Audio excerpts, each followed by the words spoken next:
Good morning, children. Today I will teach you poem Wind by Subramanya Bharti. Chinna Swami Subramanya Bharti, also known as Bhartiyar.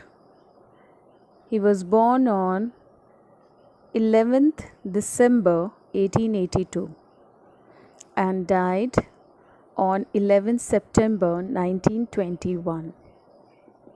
He was a Tamil writer, poet, journalist,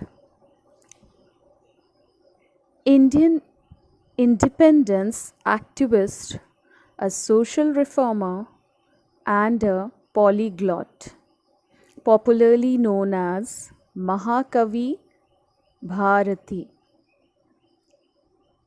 He was a pioneer of modern Tamil poetry and is considered one of the greatest Tamil literary figure of all time.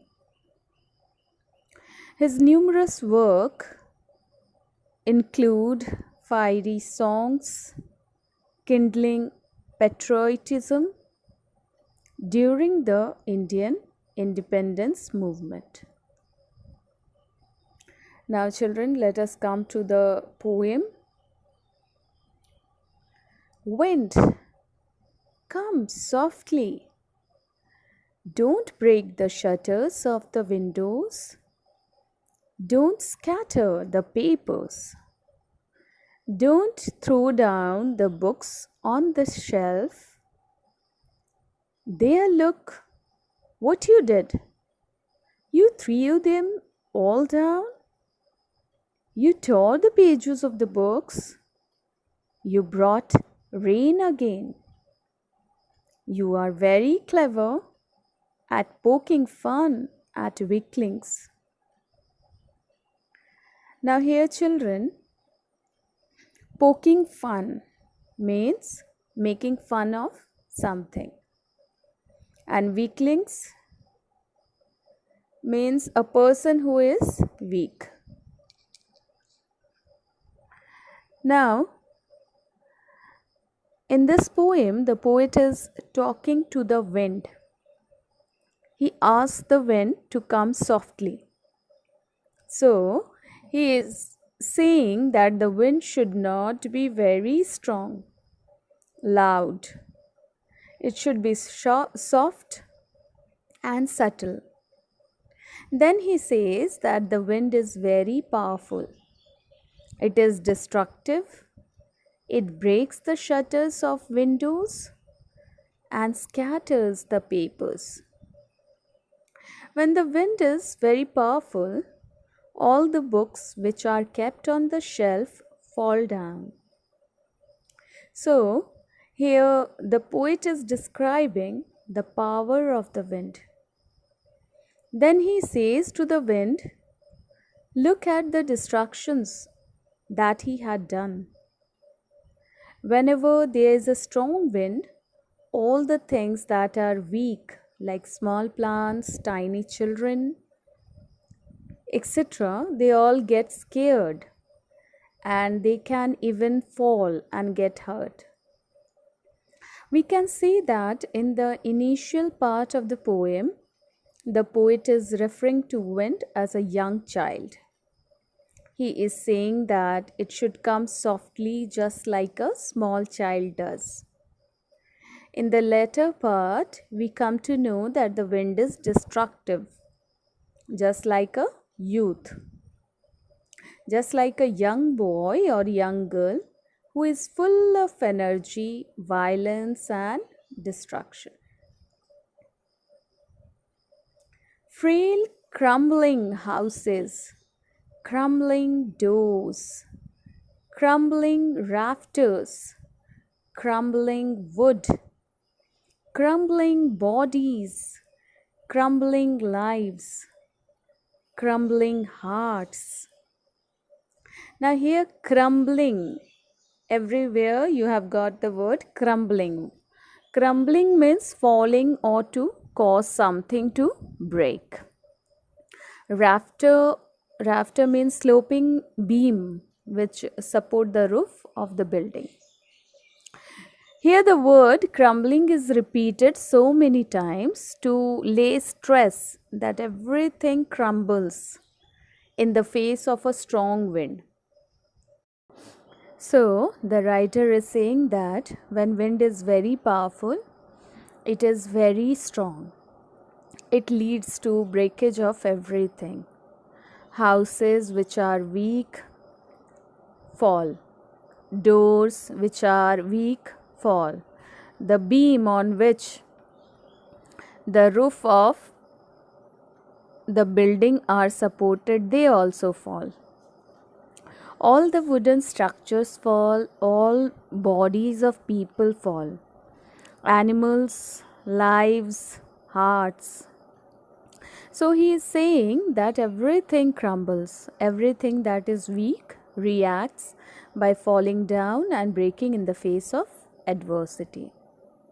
So the poet is saying that whenever a weak person faces any adversity or challenge in life, he breaks down and falls. The wind god winnows and crushes them all. Now, winnows here means to broke grain free to chaff, separate grain from husk, okay, by blowing on it. The poet is addressing wind as God, and he is saying that powerful god of wind winnows, that means he shifts all the people, and those people who are weak fall down and get crushed. So here a comparison is made between wheat and people. Just like we winnow the wheat to separate the grain from chaff, the wind god separates the strong people from the weak people. When there is a strong wind, all the things that are weak fall and get crushed. He won't do what you tell him. So come, let's build strong homes. Let's join the doors firmly. Practice to firm the body. Make the heart steadfast. Do this, and the wind will be friends with us. Steadfast means firm. The poet wants us to make friends with the wind. That is the adversities in our lives. He says that the problems will not listen to us. They will come, so we should be prepared. In preparation, we should build strong homes and close the doors of our house firmly so that the wind cannot get into. And then he says that we should also make our bodies strong and hearts firm to face these challenges. And then once we are strong enough, all the challenges will be like friends. We will not feel that they are troublesome. The wind blows out weak fires. He makes strong fires roar and flourish. His friendship is good. We praise him every day. Flourish, as you know, children, means grow. The poet has kept the wind on a pedestal. He is comparing the wind to God. He says that wind is God and we praise wind every day. He adds that everything that is weak gets finished off in the face of the strong wind. And all the things that are strong flourish and grow to become stronger. He is giving us a very important message that we should not feel bad, that we are facing so many challenges and adversities in life. We should make ourselves physically and mentally strong to face these challenges. And once we are strong enough, we will overcome the challenges. We will become friends with them, and then we will be happy that we had these challenges in our life, because they helps us become stronger and better.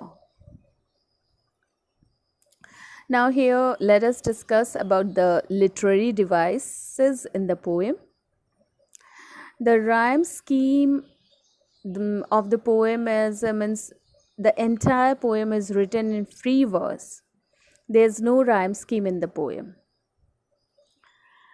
The literary devices which are used in this poem are anaphora, means when a word is repeated at the start of two or more consecutive lines.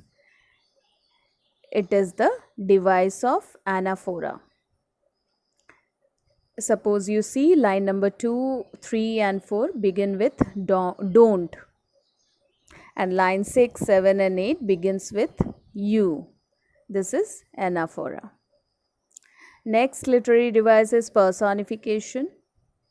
Wind has been personified. When the poet says you are, he is referring to wind as you. That means he is treating wind as a person. Okay. Now the third one is repetition. Crumbling is repeated many times to lay emphasis. The poet wants to say that the wind crushes everything that is weak. That is why he repeats the word crumbling again and again. Then the next one is alliteration, the repetition of a consonant sound in close connection. As you can see, wind we knows, won't want, these are alliteration. Then the last one is symbolism. Symbolism means that the things refer to some other thing. Wind is a symbol, it refers to the challenges in life. He is using wind as a symbol for the adversities in our life. So these are the literary devices which are used in this poem. Now children, I'll give you the summary of the poem.